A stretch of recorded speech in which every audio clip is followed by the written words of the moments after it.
नमस्कार मेरे प्यारे दोस्तों, मैं हूं आपका होस्ट शेफ धीरज। आज इस वीडियो में हम लोग कंपेयर करने वाले हैं हमारे पिज्जा शॉप को और हमारे फास्ट फूड की शॉप को।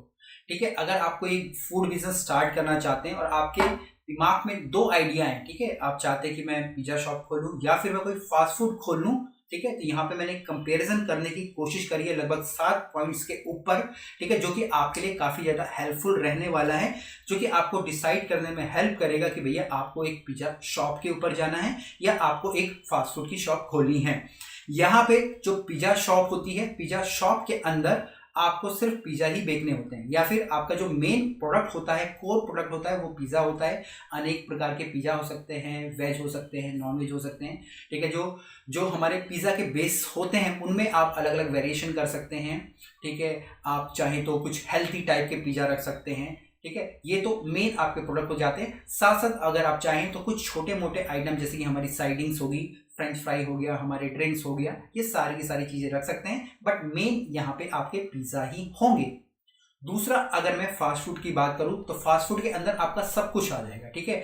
आप पिज्जा भी बेचेंगे, आप सैंडविच भी बेचेंगे, आप ड्रिंक्स भी बेचेंगे, आप फ्रेंच फ्राई भी बेचेंगे, ठीक है। आप छोटे मोटे चाइनीज के आइटम भी ऐड कर सकते हैं, कॉन्टिनेंटल के जो स्नैक्स के आइटम है, चिकन नगेट्स वगैरह हो गया, चिकन कटलेट, क्रोकेट, ये सारी की सारी चीजें ऐड कर सकते हैं, ठीक है। तो ये आपकी फास्ट फूड की शॉप कहलाती है। इसके बाद आपको मैं यहाँ पे कंपैरिजन देने वाला हूँ, ठीक है। सबसे पहले मैं स्पेस की बात करूंगा, ठीक है। दोनों ही फॉर्मेट के अंदर, चाहे पिज्जा हो या फास्ट फूड हो, लगभग आपको 500 स्क्वायर फीट की आवश्यकता पड़ेगी ही पड़ेगी, ठीक है। क्योंकि यहाँ पे जो इन्वेस्टमेंट होने वाली है, ठीक है, वो लगभग 8 से 10 लाख और 10 लाख प्लस आप हो सकते हैं, ठीक है ना। मिनिमम 8 लाख आपके लग जाते हैं, चाहे आप पिज्जा शॉप खोल लीजिए या फास्ट फूड शॉप खोल लीजिए, क्योंकि इन दोनों के जो इक्विपमेंट है, इंटीरियर है, सेम ही हो सकता है। ऐसा नहीं कि आपको कुछ अलग ही करना है। इवन जो इनके इक्विपमेंट होते हैं, जो फास्ट फूड और पिज्जा के अंदर लगते हैं, लगभग लगभग सेम ही लगते हैं, ठीक है। अगर मैं फास्ट फूड की बात करूं, अगर आपने उसमें पिज्जा रखा है तो आपको जो पिज्जा का ओवन है वो लेना ही पड़ेगा, सैंडविच ग्रिल लाना ही पड़ेगा, ठीक है। जो ड्रिंक्स के लिए आपको जो ब्लेंडर्स वगैरह लाने ही पड़ेंगे, तो इन्वेस्टमेंट भी लगभग सेम सेम ही हो जाती है। आप मिनिमम 8 से 10 लाख और 10 लाख प्लस मैंने इसलिए बोला, अगर आप थोड़ा जो इंटीरियर है बाहर का ज्यादा अच्छा करवाना चाहते हैं, एसी लगवाना चाहते हैं, सिटिंग को अच्छा से थोड़ा और करना चाहते हैं, अपने इंटीरियर पे थोड़ा और पैसा खर्च करना चाहते हैं, अपने आप को एक ब्रांड के तौर पे दिखाना चाहते हैं, तो लगभग लगभग इन्वेस्टमेंट हमारी यहाँ पे सेम ही रहती है। इसके बाद जब कस्टमर हमारे पास आता है तो यहाँ पे जो ऑर्डर वैल्यू की हम लोग बात कर रहे हैं एक्चुअली में, तो यहाँ पे जो ऑर्डर वैल्यू हमारी पिज्जा की होती है वो 300 से ज़्यादा ही होती है। कि मतलब अगर मेरी दुकान पे अगर 10 लोग आ रहे हैं तो मिनिमम वो 300 रुपये खर्च करेंगे ही करेंगे, ठीक है। ये मिनिमम हमारी पिज्जा के लिए हो जाती है। बट वहीं अगर मैं फास्ट फूड की बात करूं तो लगभग यहाँ 100 रुपये तक हमारी जो एक मिनिमम ऑर्डर वैल्यू यहाँ पे रहती है, कि एक बंदा को हम लोग लगभग लगाते हैं कि भैया वो 100 रुपये ही खर्च करेगा, चाहे तो वो एक ड्रिंक ले लेगा, ठीक है, कोई मोहितो ले लेगा या कोई सैंडविच ले लेगा।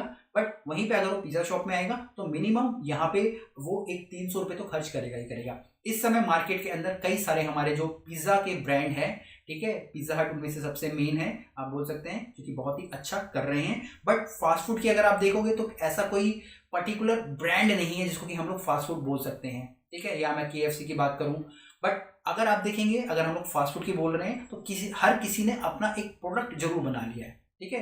पिज्जा हट ने अपना पिज्जा बना लिया है, KFC ने अपना जो चिकन बना लिया है, तो आपको भी उसी तरीके से सोचना है कि भाई अगर मैं फास्ट फूड पे भी जा रहा हूँ, या तो मैं सब कुछ ही करने लग जाऊं या किसी एक पर्टिकुलर प्रोडक्ट के ऊपर मैं काम करूं, तभी एक्चुअली में आप लोग अच्छा कर पाओगे या सक्सेसफुली अपने बिजनेस को रन कर पाओगे।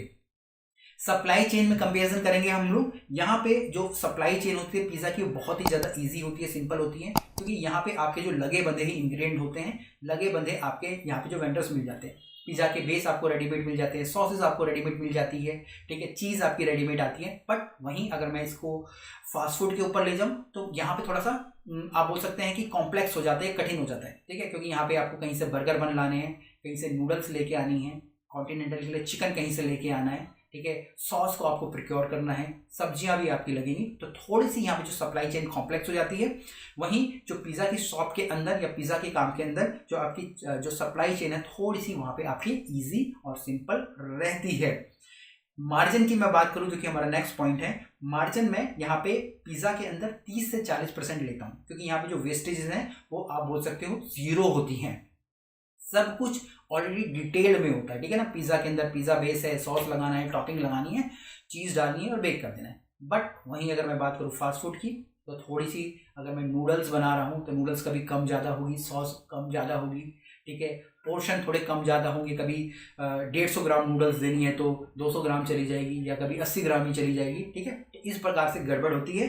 तो यहाँ पे जो मार्जिन रहते हैं हमारे पिज़्ज़ा शॉप में वो लगभग 30 से 40% रहते हैं। बट वहीं अगर मैं फास्ट फूड की बात करूं तो मार्जिन जो होते हैं वो 20 से 30% ही रह जाते हैं या कम होते हैं, अगर मैं कंपेयर करूंगा हमारे किससे, हमारी पिज़्ज़ा शॉप से। डेली सेल्स की मैं बात करूं तो पिज़्ज़ा शॉप के अंदर आपकी 10,000 प्लस आपकी सेल हो सकती है। बट वहीं मैं फास्ट फूड की बात करूं तो फास्ट फूड की जो सेल है वो हमेशा 10 से कम ही रहेगी, क्योंकि यहाँ पे जो एवरेज ऑर्डर जो वैल्यू है वो 300 रुपये और दूसरी जगह मेरा 100 रुपये है। अगर मुझे एक ब्रांड बनना है, ठीक है ना, अगर मुझे ब्रांड बनना है तो क्या मैं पिज़्ज़ा के साथ एक ब्रांड बन सकता हूँ? जी हाँ, आप पिज़्ज़ा शॉप के साथ एक ब्रांड बन सकते हैं, क्योंकि यहाँ पे आपके पास प्रोडक्ट है। बट अगर मैं फास्ट फूड की बात करूँ तो आप यहाँ पे ब्रांड नहीं बन सकते, क्योंकि यहाँ पे आपका कोई प्रोडक्ट नहीं है।